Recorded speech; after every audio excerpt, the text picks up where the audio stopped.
Kita akan panggilkan untuk presenter kedua yang terhormat Bapak Agus Ngarmanto. Izin Pak. Oke. Beliau adalah alumni STI ITB dan sejak tahun 2000 sudah menulis tentang kuantum. Wah, ChatGPT naik tahun 2023 ya mungkin ya yang lagi ramai di teman-teman. Beliau dari tahun 2000 dan sekarang adalah bukti perjalanan 23 tahun beliau. Oke, mungkin boleh ditunjukkan slide Pak Angger. Ah, ini dia. Itu ya dari tahun 2000-an. Jadi namanya buku kecerdasan kuantum nih, jauh sebelum ada ChatGPT ya. Oke, Pak Angger sudah siap Pak? Selamat pagi. Assalamualaikum warahmatullahi wabarakatuh. Pada kesempatan kali ini saya akan membahas dua buku yang sangat fenomenal. Yang pertama adalah Singularitas itu sendiri, ditulis oleh Ray Kurzweil, terbit tahun ini ya, 2024 bulan Juli. Singularitas ini, Kurzweil ini mengatakan bahwa AI ini akan jauh lebih cerdas dari manusia, dan pada tahun 2029 berarti 5 tahun lagi, itu sudah lebih cerdas dari manusia, dan pada tahun 2045 akan menguasai seluruh semesta. Jadi yang disampaikan Pak Direktur Arga tadi itu baru permulaan, ini masih akan melonjak lagi. Nah kemudian buku kedua yang akan saya bahas itu Nexus, itu dari Harari, barangkali Bapak Ibu sudah kenal, ini penulis bestseller Sapien ya, yang sangat terkenal. September kemarin bukunya baru terbit, Nexus ini juga berbicara tentang AI. Dia mengatakan bahwa AI ini jauh lebih dahsyat, bukan cerdas seperti manusia, bukan cerdas melebihi manusia, tapi kecerdasan dari AI ini adalah AI, itu disingkat sama Harari sebagai alien intelligent. Kecerdasan alien, kita nggak bisa membayangkan itu. Sehingga kita perlu waspada. Dua buku ini mengantar ke buku saya, nah judulnya Einstein ya buku saya ini. Ini saya menulis kira-kira 10 tahun yang lampau, karena saya juga menggemari Einstein, jadi saya nulis tentang cara berpikir Einstein untuk penerapan matematika. Jadi saya akan bertanya, apakah benar AI ini akan benar-benar bisa menyamai Einstein atau melebihi Einstein? Nah saya akan menjawabnya dengan berupa peta. Jadi saya akan membuat petanya bagaimana bahwa AI itu bisa melebihi Einstein. Yang pertama saya akan menampilkan peta dari sejarah, poin 1, kemudian poin 2, 3, 4, 5, 6, ini adalah perdebatan. Apakah benar-benar akan melebihi Einstein? Itu ada yang pro, ada yang kontra. Dan yang terakhir, poin ke-7, saya menawarkan solusi untuk Indonesia dan solusi untuk kita semua. Mari kita mulai dengan lihat sejarah. Bapak Ibu, singularitas ini memang sudah terjadi dalam berbagai macam bentuk. Nah, saya menyebutnya ada 7 episode singularitas dari episode 0 sampai episode 6 ya. Yang 0 sampai 4 ini sudah terjadi. Episode 0 itu adalah revolusi atau singularitas dengan penemuan aljabar al-Khwarizmi. Sebelum aljabar, Bapak Ibu, angka 0 itu tidak dipakai. Jadi seluruh angka itu seperti angka Romawi. Bapak Ibu bisa bayangkan kalau misalkan pakai angka Romawi ya, 75 kali 7. Gimana cara mengalihkan? 75 itu apa ya? L, X, V gitu kan. Kalau dikalikan 7 ya dikalikan VII, sulit sekali ya. Dengan revolusi aljabar, itu kita bisa menghitung sangat mudah. Karena angka yang kita pakai sekarang, 0, 1, 2, 3, 4, 1000, 2000, sejuta, itu 1 triliun, itu angka aljabar, angka Arab ya, bukan angka Romawi. Nah, dengan revolusi episode 0 ini sudah mengubah peradaban sangat dahsyat. Arab itu bukan apa-apa sebelum abad ke-8 itu. Sebelum abad ke-8 itu kan Yunani, Romawi, Mesir, Persia kan gitu. Tiba-tiba setelah abad 8, abad 9, Arab itu memimpin dunia. Ini salah satu dari revolusi 0 ya, aljabar. Nah, revolusi ke-1 itu adalah revolusi fisika, yaitu Isaac Newton yang kita kenal. Ini melanjutkan matematika dari aljabar ya. Melanjutkan matematika dari aljabar, tetapi ada perbedaan. Dengan matematika kalkulus, maka sains yang kita pelajari sekarang itu bersifat eksak. Bapak Ibu bisa melakukan integral, turunan terhadap kalkulus, rumus kita, kemudian diterapkan kepada alam. Kalau alam tidak cocok dengan rumus kita paksa ini. Alam biar cocok. Harusnya kan gerak jatuh itu jatuh bebas. Kok nggak cocok dengan rumusnya? Oh itu gara-gara ada gesekan udara. Gesekan udaranya dikurangi biar cocok dengan rumus. Nah ini kemajuan yang luar biasa. Kalau aljabar tadi adalah mengajarkan kita matematika untuk berinteraksi dengan alam semesta, untuk saling memahami dengan alam semesta, Isaac Newton dan kawan-kawan membantu kita bagaimana kita mengeksploitasi alam semesta. Bagaimana kita memanipulasi alam semesta biar sesuai keinginan kita. Ini dahsyat menurut saya. Kemudian episode yang kedua, ini kimia, ya John Dalton, jadi kita sangat yakin bahwa tembaga tidak bisa berubah jadi emas ya. Kalau emas mau memurnikan emas kita tahu ya gitu. Ini kimia. Kemudian menjelang abad 20, abad 19, ini adalah evolusi Darwin. Ini dahsyat juga Bapak Ibu. Kalau Darwin itu kira-kira sederhananya, nenek moyang dulu itu kita kera ya. Makin tegak jadi manusia kita. Sehingga kita bisa bermimpi di masa depan anak turun kita itu jauh lebih cerdas dari kita. Bisa jadi robot, makin naik. Sebelum Darwin Bapak Ibu, nenek moyang kita itu Nabi Adam dari surga. Lah sekarang kok kita jadi kayak begini? Loh kita turun. Berarti nanti anak cucu kita bisa lebih buruk dari kita. Lah wong nenek moyang kita Nabi Adam ya, Nabi. Nah kalau ini lain, evolusi Darwin kan, nenek moyang kita itu kera. Makin cerdas, makin keren, ya kita sehebat sekarang. Ke depan kita jauh lebih cerdas lagi. Ini episode yang menurut saya mengubah cara berpikir kita untuk melompat jauh lebih tinggi. Yang keempat, ya yang sekarang terjadi ini, Hopfield misalnya, ini peraih Nobel Fisika tahun sekarang ya, 2024 bersama Hinton. Yaitu otak digital, komputer yang kita kenal sekarang ini.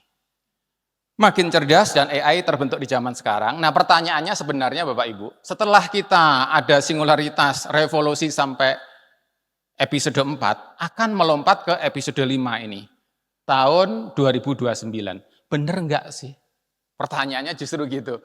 Pertanyaan gitu, bener enggak sih kita akan melompat kepada super cerdas dan kemudian manusia itu bergabung dengan AI, menguasai alam semesta. Nah, dari episode 4 menuju episode 5. Lalu episode 5 itu seperti apa? Kira-kira begini. Episode 5 itu tahun 2029, yaitu AI sudah lebih cerdas dari manusia. Jadi sudah lebih cerdas dari Einstein. Kalau itu terjadi. Tapi kita akan punya Indonesia emas tahun 2045.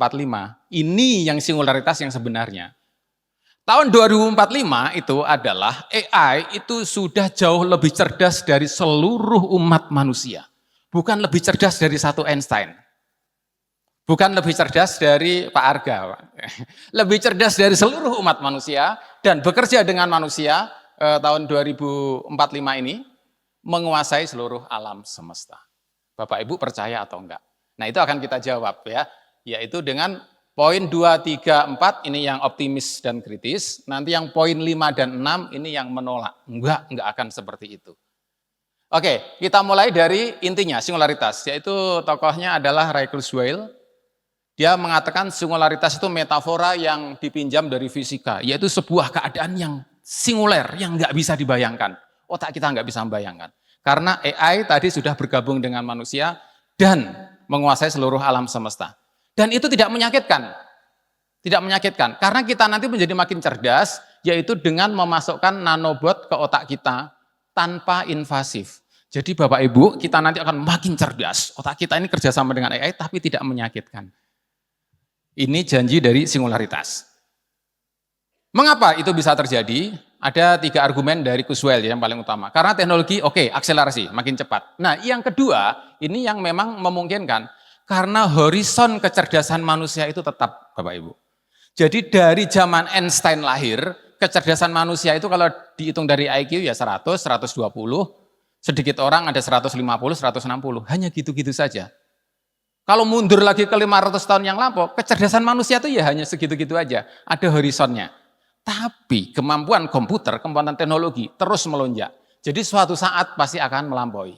Memang saat ini masih teknologi ini secerdas ya capung, secerdas tikus ya yang sekarang ini. Nah yang secerdas satu manusia itu 2029, yang benar-benar menguasai dunia itu 2045 ketika Indonesia mencapai Indonesia emas ya, bertepatan ya. Dan yang ketiga, kata Kurzweil, kenapa ini terjadi singularitas? Karena AI dan manusia itu saling kerjasama, saling menguatkan kecerdasannya. Tapi apakah AI akan bisa memiliki kesadaran? Bisa. Kata Kurzweil, satu karena percepatan, akselerasi, iya. Yang kedua, ini menurut saya, mengunggah pikiran kita. Jadi kita dengan AI nanti mampu memetakan pikiran manusia. Nah, pikiran manusia ini dipetakan menjadi bit-bit digital yang ini nanti akan diunggah kepada sistem komputer. Nah, karena pikiran manusia punya kesadaran, nah kalau ini sudah dipetakan ke komputer, maka komputer juga punya kesadaran. Jadi akan bisa. Nah, yang ketiga adalah penanaman silikon ke otak. Silikon ini bahan dasar dari komputer ya, bahan dasar dari AI ya. Jadi Bapak Ibu, penanaman ke otak itu kira-kira gini strateginya. Misalkan otak kita ini 100% ya, dibagi menjadi 1%, 1% sehingga 1%, 2%, 3%, totalnya sampai 100% ya. Kan kalau berubah sedikit otak kita nggak masalah ya. Minggu pertama pas Bapak Ibu tidur itu oleh AI 1% diganti dengan silikon. Kan ketika bangun hanya 1% kan yang berubah, nggak terasa Pak. Minggu kedua 1% lagi diganti. Jadi 2% menjadi silikon, 98% biasa. Sampai 100 minggu seluruh otak kita ini menjadi otak silikon. Kira-kira 2 tahun, kita sudah otak silikon. Sehingga apakah AI itu punya kesadaran atau manusia punya kesadaran? Sama saja. Ini kata Kurzweil, karena kita akan bisa ke sana. Jadi inti dari singularitas adalah janji bahwa manusia bersama AI akan cerdas berjuta kali lipat. Dan bahkan kita bisa akses source code kita ya. Source code kita itu gini maksudnya, Bapak Ibu sekarang ini kan senang teknologi, hobinya teknologi. Sebenarnya saya itu nggak terlalu senang teknologi, saya itu senangnya jadi penyair. Itu otaknya nanti Bapak Ibu bisa diganti source code-nya. Oh saya jadi suka penyair, nah gitu. Wah saya sebenarnya penyair juga nggak terlalu suka, saya sukanya petualangan di dasar laut. Tapi kok sekarang nggak minat, sebenarnya pengen. Nanti source code-nya otak Bapak Ibu digantilah otak orang yang suka menyelam laut. Nah itu bisa. Jadi Bapak Ibu mau jadi penyair, mau jadi petualangan, mau jadi saintis, insinyur, bisa. Karena kita bisa akses shortcut-nya. Dan bahkan ini Deep Utopia, temannya dari Kurzweil, ini masih muda, lahir 1970-an. Oh ya nggak muda-muda banget ya, 50-an. Muda itu ketika Pak Arga masih masuk BRI, dia masih muda. Sekarang nggak muda-muda banget ya. Dia mengatakan dalam Deep Utopia, itu meskipun nanti banyak pekerjaan yang barangkali terancam oleh AI, nah, tadi Pak Arga juga sudah menyinggung ya ada resiko itu, AI itu sendiri mampu menyelesaikan masalah itu. Mengapa kita jadi bingung karena ada pengangguran? Karena AI belum terlalu cerdas. Kalau AI sangat cerdas langsung bisa mengatasinya. Bahkan nanti Deep Utopia ini kalau terjadi, Nick Bostrom ini mengatakan kita nggak perlu kerja Bapak Ibu. Mengapa? Karena hasil kerja AI itu jauh lebih bagus dari hasil kerja manusia. Kalau Bapak Ibu kerja, itu merusak dunia, kualitasnya jelek. Biarkan AI yang bekerja, kualitasnya lebih bagus. Nah kalau Bapak Ibu pengen apa saja, nanti dipenuhi oleh AI. Pengen makan, disediakan oleh AI. Pengen buah-buahan, disediakan oleh AI. Kira-kira kayak di surga lah gitu ya. Mau kan? Ini Nick Bostrom ya pendukungnya ya. Jadi semua masalah selesai. Jadi kalau diringkas rangkaian buku dari Kurzweil ini kan banyak ya. Dari tahun 1990-an udah nulis spiritual mesin. Mesin itu nanti akan punya ruh, punya spiritual. Kemudian sekarang singularitas. Jadi poinnya menurut saya 3 ini. Singularitas terjadi, kemudian yang kedua maksudnya adalah manusia jadi cerdas berjuta lipat karena bersama robot. Dan yang ketiga semua berdampak positif. Semua berdampak bagus. Tentu saja karena kita ikut kuliahnya Pak Dimitri, nah ini dari bukunya Pak Dimitri ada kritiknya dari Kurzweil. Pertama kritiknya, oh ternyata ini terlampau optimis ya, belum mengkaji dari sisi critical rationalism. Kita masih bisa mengkritik banyak hal. Kemudian klaim dari Kurzweil ini misalnya bisa menyelesaikan masalah ya. AI tidak memberikan tanda-tanda bisa menyelesaikan masalah krisis iklim misalnya. Ini Stigler, salah satu bukunya menurut saya yang terbaik. Krisis iklim justru dipicu oleh AI. Dan AI sampai sekarang tidak ada tanda-tanda bisa mengatasi itu. Jadi AI belum tentu bisa mengatasi masalah Bapak Ibu ya. Jadi Bapak Ibu kalau punya masalah hutang piutang, jangan tanya AI, belum tentu bisa. Tanya Pak Arga, udah saya bisa ya kalau BRI. Ya kesadaran spiritual juga tidak terbukti ya sampai sekarang. Ini sedikit kritik. Oke, kritik dari temannya sendiri, Kurzweil. Kurzweil itu kan Bapak Ibu punya teman namanya Hinton. Nah ini kritiknya. Kurzweil itu tahun 2012 ditemui oleh Bill Gates. Bill Gates itu kan sangat mengidolakan Kurzweil. Udah Kurzweil, kamu masuk Microsoft aja. Kata Kurzweil, waduh sayang banget. 2 minggu yang lalu, Larry Page, pendiri Google, itu sudah mengajak saya masuk Google. Dan saya terima, saya masuk Google. Jadi Kurzweil itu ada di belakang Gemini. Google AI-nya itu di tangan Kurzweil. Dan salah satunya di tangan Hinton. Hinton ini juga di Google. Ini adalah bapak AI dunia yang mendapat Nobel tahun 2024. Ironisnya, dia dapat Nobel Fisika tahun 2024 tentang AI, tapi tahun 2023 dia mundur dari Google. Mengapa? Biar saya bebas untuk mengkritik AI. Biar saya bebas untuk mengkritik Google. Jadi dia tidak setuju dengan AI, kira-kira gitu. Enggak setujunya kenapa? Hinton ini. Satu, manfaat dan bahaya AI itu nggak bisa dipastikan. Orang yang mengatakan AI itu bermanfaat, kalau dihitung-hitung dengan bahayanya, bisa kurang lebih dan bahkan bisa lebih bahayanya. Nggak bisa dipastikan. Yang kedua, AI bisa saja tak terkendali karena sangat cerdas, manusia tidak mampu. Dan yang ketiga menurut saya, andai AI itu memang bermanfaat dan memang terkendali, dia yang poin ketiga ini menjadi kunci. Kita tidak bisa mengendalikan aktor jahat. Mengapa itu problem? Karena kalau kita melihat aktor jahat itu kan selalu ada ini ya. Saya ingin menampilkan aktor jahat, ternyata saya klik ini aktor jahatnya sudah ngehack mau saya ini.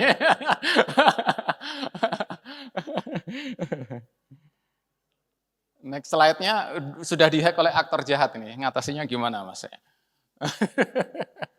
Ya, ini dia aktor jahatnya ya. Dia sudah tahu kalau mau ditampilkan di ITB ya. Kenapa ini menjadi penting? Bapak Ibu, bom atom itu bahaya. Dan kalau ada aktor jahat ingin menciptakan bom atom, tetap sulit. Karena bikin laboratorium, pengayaan uranium, dan lain sebagainya tetap sulit. Tapi kalau ada aktor jahat menguasai AI, itu sangat murah. AI yang sangat cerdas bisa dilatih untuk jahat. Dan ketika itu terjadi, wassalam. Jadi menurut Hinton, sudah, jangan kembangkan AI terlalu canggih. Tahan dulu. Pastikan untuk kita bisa mengendalikan. Kemudian yang keempat, Nexus. Ini ya. Nah ini malahan buku yang sekarang lagi hangat-hangatnya ya dari Sapien ya. Kenapa ya? Apakah saya karena mau kritis terus jadi nggak mau ini ya? Harus dibantu ya, mohon. Nah Nexus ini Bapak Ibu sekalian, menurut saya kalau Bapak Ibu baca bukunya Nexus, itu sangat mempesona. Karena narasinya sangat bagus. Harari menulis buku dengan sangat bagus. Sapien sangat bagus, Nexus menurut saya lebih bagus lagi. Terjual kan Sapien 26 juta kopi ya. Nexus mungkin juga akan terjual banyak, tapi nggak tahu ya budaya bacanya sebanyak zaman dulu nggak ya. Dia paling suka dengan narasi. Nah Harari mengawali dengan 2 narasi. Ini saya ambil narasi yang pertama aja, yaitu Dewa Matahari. Ada seorang anak muda namanya Python, remaja, dia tahu dari cerita-cerita, oh Python ini saya ini adalah putra dari Dewa Matahari.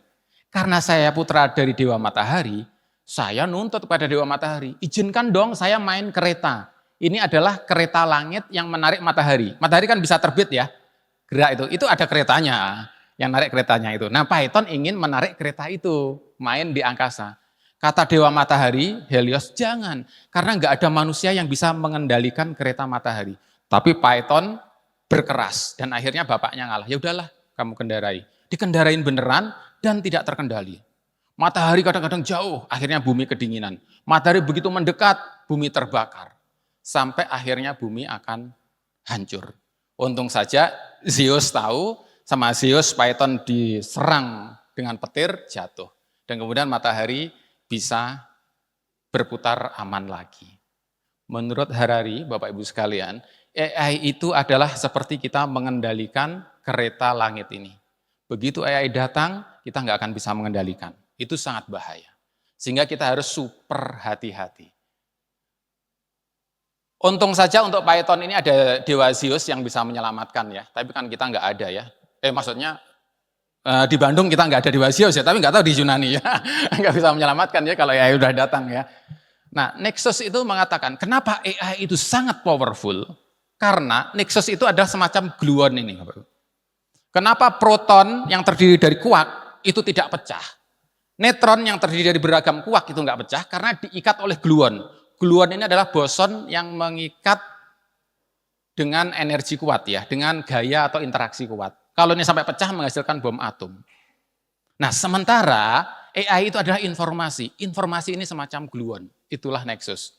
Sehingga ketika AI itu menguasai informasi, maka dia menguasai segalanya. Ini yang harus kita waspada banget. Contohnya ini adalah alien intelijen yang saya sebutkan tadi. Kemampuan AI mengalahkan catur tingkat dunia, pecatur tingkat dunia, dan kemudian kemampuan mengalahkan Go, ya dengan AlphaGo mengalahkan Go, juara dunia Go, itu menunjukkan bahwa AI itu bukan kecerdasan manusia, tapi kecerdasan alien. Jadi kita sangat super hati-hati, dan yang lebih parah lagi adalah seperti ini Bapak Ibu. Kalau dulu, untuk internet itu kan web, jaringan ya. Jaringan laba-laba seluruh dunia terhubung oleh internet. Tapi kalau dengan perkembangan AI dan yang akhir-akhir sekarang ini, barangkali perumpamaannya bukan web, tapi kepompong. Yaitu masing-masing mengembangkan AI tersendiri. Amerika AI-nya tersendiri, Rusia beda lagi, Cina beda lagi, Iran beda lagi, Israel juga mempunyai AI sendiri. Jadi mereka tidak saling terhubung, sama-sama kepompong yang terpisah. Tapi di antara kepompong ini secara politis, mereka tidak tahu siapa menyerang siapa. Jangan-jangan, kata orang Rusia, sistem AI Rusia itu sudah diserobot oleh orang Amerika. Sudah ada hacker Amerika yang masuk. Kata orang Amerika, jangan-jangan sistem AI Amerika itu sudah disusupin oleh para hacker Iran. Kata orang Iran, jangan-jangan sistem Iran itu sudah disusupin oleh mata-mata Israel. Kan nggak tahu semua. Nggak ada yang tahu. Karena sama-sama kepompong nggak ada yang tahu, lebih baik mereka saling menyerang saja. Mereka akan jadi predator. Dan ini akan terjadi perang besar-besaran tidak lama lagi, perkiraan dari Harari ini. Daripada diserang, mending menyerang. Nah sehingga kalau kita ringkas dari Harari adalah seleksi alam, karena masih di Sapien. Yang namanya AI itu disrupsi singularitas itu hanya seleksi alam saja. Siapa yang menang berkompetisi akan menjadi pemenang penguasa dunia. Siapa yang kalah ya tersisih, seperti seleksi alam saja. Itu yang terjadi menurut Harari. Sehingga kritik kita menurut bukunya Pak Dimitri Filsafat Sains ya sangat jelas ya. Sangat jelas karena di bukunya Pak Dimitri Filsafat Sains ini etika sains itu sangat penting, etika teknologi sangat penting. Harari memang berhasil menunjukkan ya kritik-kritik terhadap AI, tapi gagal memberi solusi. Dan yang lebih parah, Harari dalam buku Nexus yang sekitar 400 atau 500 halaman itu, saya tidak menemukan kata etika atau moral. Sama sekali, saya baca berulang-ulang nggak ketemu, ya mungkin saya bisa kelewat. Saya bukalah di bagian indeks. Indeks kan biasanya ada ya. Saya cari di indeks, apakah ada etika atau ada moral? Nggak ada juga. Saya juga heran sebenarnya. Orang sekelas Harari internasional membahas AI Nexus sejarah dunia, tapi tanpa ada kata etika ataupun moral. Sehingga ada resiko Bapak Ibu kalau baca bukunya Harari Sapien dan Nexus, ini akan terjebak homo homini lupus, yaitu manusia terhadap manusia lain adalah serigala, saling memakan. Sebaiknya nggak usah dibaca. Iya, sebaiknya nggak usah dibaca. Biar saya saja yang membaca. Masih punya waktu berapa menit ini? 2 menit ya. Nah, berarti saya langsung yang mengkritik ini ya.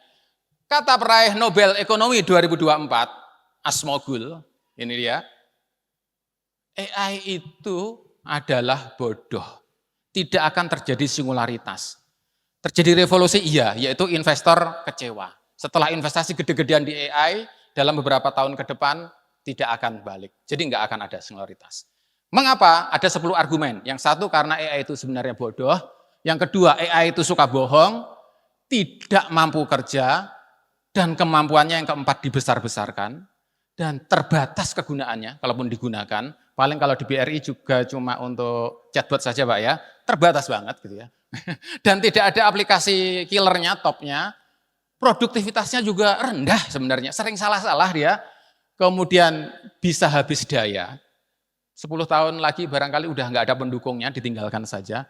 Merusak lingkungan itu yang paling bahaya. Dan kalau Anda mengatakan bahwa AI lebih cerdas dari manusia, itu gara-gara Anda meremehkan manusia. Karena manusia itu jauh lebih cerdas dari yang Anda kira. Itu gara-gara Asmugul gitu ya.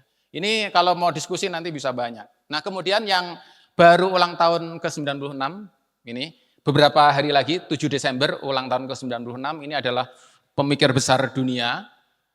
Dia adalah keturunan Yahudi, tapi yang terus mengkritik Yahudi, mengkritik Zionisme terus-menerus sampai sekarang. Membela rakyat Palestina, ya. Noam Chomsky.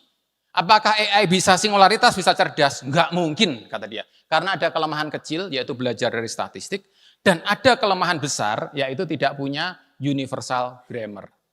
Manusia itu bisa cerdas karena punya universal grammar. Itu adalah anugerah dari Tuhan. AI sampai sekarang enggak ada. Dan anak belajar bahasa, belajar matematika itu bukan dari statistik. Kita dari contoh sedikit saja udah bisa mengambil kesimpulan yang kuat. Tapi kata Chomsky, kita harus melawan. Karena AI ini adalah mengantar kita ke the edge of disruption.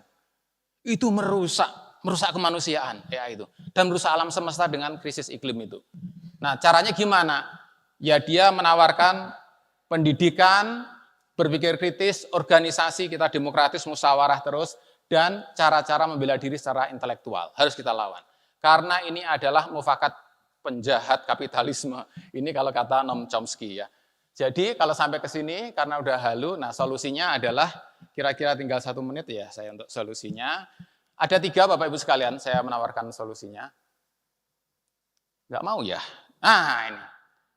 Solusinya yang pertama adalah narasi. Indonesia Emas itu narasi yang bagus dan kita harus menciptakan narasi yang tepat bagi AI. Saya menawarkan 3. AI itu semacam kopi, jadi nikmat bebas saja dikonsumsi di mana saja. Ada kafeinnya, tapi kecil. Atau AI itu seperti rokok Bapak Ibu. Enak, nikmat, tapi kan dia berbahaya, ada nikotin. Dan di banyak tempat nggak boleh merokok karena mengganggu. Kalau seperti rokok berarti AI ini harus lebih ketat. Anak di bawah umur tidak boleh pakai AI, nggak boleh merokok. Gitu ya. Kemudian jangan-jangan AI ini seperti ganja. Lebih bahaya lagi Bapak. Loh ganja itu tetap bermanfaat, tapi hanya orang-orang tertentu yang boleh mengelola ganja. Jadi kalau AI ini seperti ganja, hanya orang-orang tertentu yang boleh mengelola AI. Ya hanya Pak Tutun, Pak Arga, gitu aja yang boleh. Orang umum nggak boleh ya gitu. Harus orang-orang yang baik ya Pak Dimitri, Pak Budi lah gitu ya. Ya kampus, ITB, BRI. Jadi tidak boleh untuk umum. Karena ganja ini kalau sudah terjadi Bapak Ibu, bahaya banget. AI ini kalau sudah jadi ketagihan bahaya banget. Ketika kita memberi nasihat, kita akan dilawan. Loh, kalau kita memberi nasihat kepada orang kecanduan ganja, kita dilawan kan. Anda aja yang kuper, katanya gitu ya. Anda nggak mau pakai AI, itu aja yang kuper. Kemudian solusi yang kedua adalah solusi institusi Bapak Ibu. Saya sekilas saja ini buku yang baru terbit sekarang 2024, Machine and Sovereignty, ya kedaulatan mesin. Kita harus berpikir AI ini adalah untuk seluruh bumi. Kita tidak bisa mengembangkan AI demi kemajuan Indonesia. Enggak akan cukup. Karena nanti Donald Trump juga mengembangkan AI demi kemajuan Amerika. Akan perang. Kita harus memikirkan kepentingan merawat bumi. Jadi itu adalah saya sebutnya Hamengkubuwono. Memangku buwono ya, Hamengkubuwono. Nah kira-kira poinnya ini kalau mau Hamengkubuwono. Tapi itu semua, solusi ini semua membutuhkan 3 solusi ini Bapak Ibu, yaitu solusi akhlak, solusi etika. Apapun solusi yang kita berikan, kita harus mengatakan bahwa AI itu harus mengantarkan kita menjadi manusia yang berakhlak mulia. Itu saja. Akhlak mulia itu contohnya gimana sih? Menghormati ibu. Bapak Ibu. Semua orang itu setuju bahwa kita harus menghormati ibu. Kalau AI ini mengantar Bapak Ibu untuk menghormati ibu, berarti AI itu bagus. Kalau AI ini menyebabkan Bapak Ibu kesulitan menghormati ibu, berarti AI ini harus ditolak. Harus hati-hati. Kalau ganja pasti melawan ibu kan nanti. Dilarang sama ibu, jangan pakai ganja. Nah, tetap melarang. Nah, ini jangan pakai AI, lo tetap melawan ibu, misal gitu. Ini khawatir. Jadi akhlak adalah yang paling awal. Stop thief ya, stop pencurian. Tapi pencurinya siapa? Bisa jadi diri kita sendiri. Ini kan hati-hati kita ya. Jadi kita harus limitarianisme, mempertimbangkan batas-batas bagi kita sendiri. Barangkali itu, terima kasih. Selamat pagi, Assalamualaikum warahmatullahi wabarakatuh. Oke, luar biasa. Terima kasih banyak Paman Apik.